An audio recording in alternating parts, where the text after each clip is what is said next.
આજરોજ ધોરણ 10નું પરિણામ શિક્ષણ વિભાગ દ્વારા જાહેર કરવામાં આવ્યું, જેમાં નાના વરાછા ખાતે આવેલી તપોવન વિદ્યાલયનું ધોરણ 10નું પરિણામ 98.50% રહ્યું હતું. શાળાના કુલ 58 વિદ્યાર્થીઓએ A1 ગ્રેડ પ્રાપ્ત કર્યો હતો.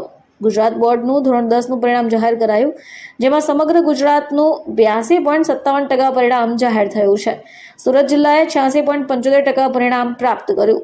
ગુજરાતમાં સૌથી વધુ સુરતના 4870 જેટલા વિદ્યાર્થીઓએ A1 ગ્રેડ પ્રાપ્ત કર્યો છે.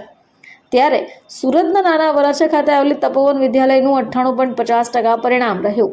58 જેટલા વિદ્યાર્થીઓએ A1 ગ્રેડ, 152 જેટલા વિદ્યાર્થીઓએ A2 ગ્રેડ પ્રાપ્ત કરી શાળાનું નામ રોશન કર્યું હતું. શાળામાં જ અભ્યાસ કરતી તેજાણી કૃષ્ણા ખૂબ સામાન્ય પરિવારમાંથી આવતા હોય ત્યારે આર્થિક પરિસ્થિતિ પણ સામાન્ય હોવા છતાં કોઈપણ પ્રકારે પોતાના લક્ષ્યને વિચલિત થયા વગર અથાગ મહેનત કરી પરિશ્રમથી આ વિદ્યાર્થીની 10મી બોર્ડની પરીક્ષામાં 600માંથી 583 ગુણ પ્રાપ્ત કરી લીધા. 97.16%ની સાથે તેણે 99.93% પ્રાપ્ત કરી શાળા અને માતા પિતાનું નામ રોશન કર્યું છે. મારું નામ મનસુખભાઈ ગોટી, આચાર્ય શ્રી તપોવન વિદ્યાલય.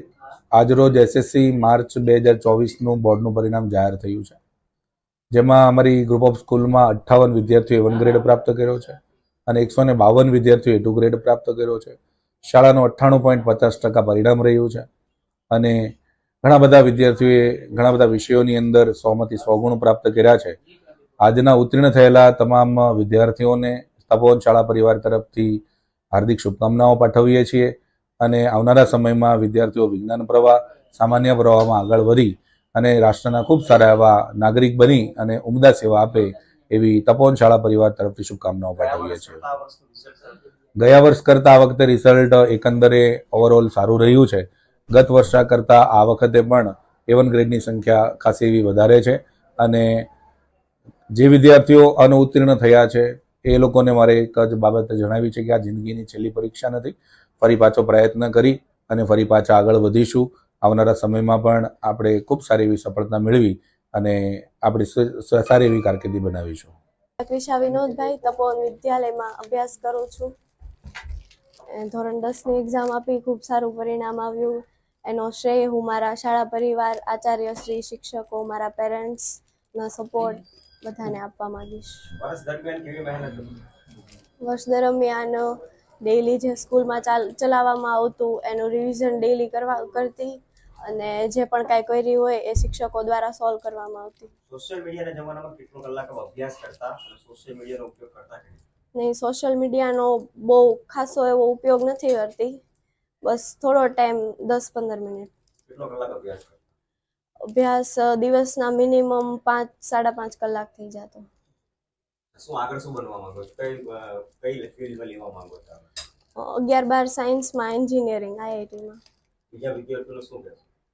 બીજા વિદ્યાર્થીઓનો મહેનત તો ખૂબ સારી બધાએ કરી. હવે પછી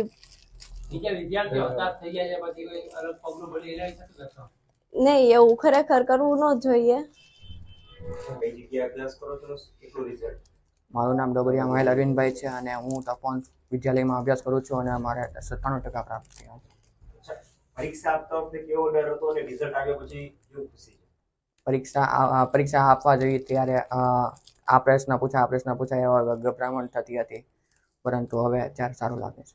મહેનત કઈ રીતની હતી શિક્ષકો દ્વારા અને વાલીઓ દ્વારા?